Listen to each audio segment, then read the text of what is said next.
Coluche à l'époque, Danny Boone, Jarry ou encore Boudère maintenant.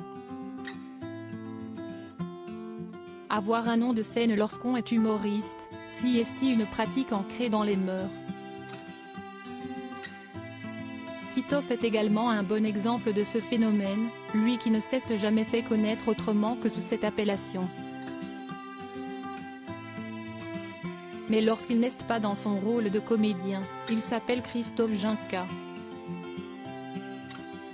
Un vrai nom qu'il évoque rarement, que ce soit dans les émissions, les interviews ou encore dans les sketchs qu'il effectue. Un sujet qui ne semble pas l'intéresser plus que cela, sans doute trop reconnaissant de ce que son nom de scène lui a apporté en termes d'identité, de notoriété et d'originalité. Si est son petit plus à lui. Un nom court, facile à dire, percutant, qu'il a dû trouver plus adapté à une carrière d'humoriste que son prénom original. En couple ? Mais heureusement, son succès ne s'arrête pas à son nom. Loin de là, peu importe la façon dont il se fait appeler, il jouit d'une carrière d'humoriste exceptionnelle, que ce soit grâce à ses one-man shows, Titoff à l'Olympia, Métrosexuel, 15 ans de scène, ses rôles au cinéma, Gomez et Tavares, Les Gagnants, ou ses apparitions à la télévision, notamment dans l'émission Les Grosses Têtes.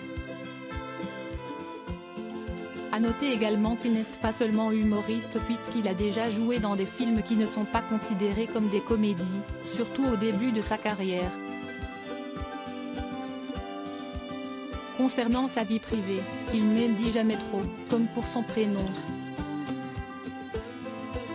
Pourtant, il ne vit pas seul puisqu'il est marié depuis 2009 à une certaine Tatiana.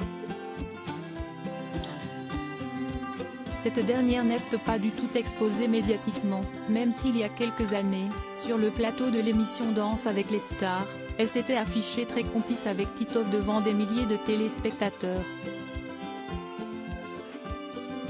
L'humoriste avait surpris tout le monde en remplaçant, quelques instants, sa partenaire Sylvia Notargiacomo par son épouse, qu'il avait fougueusement embrassée avant de poursuivre la chorégraphie et de finalement prendre un stop par le jury.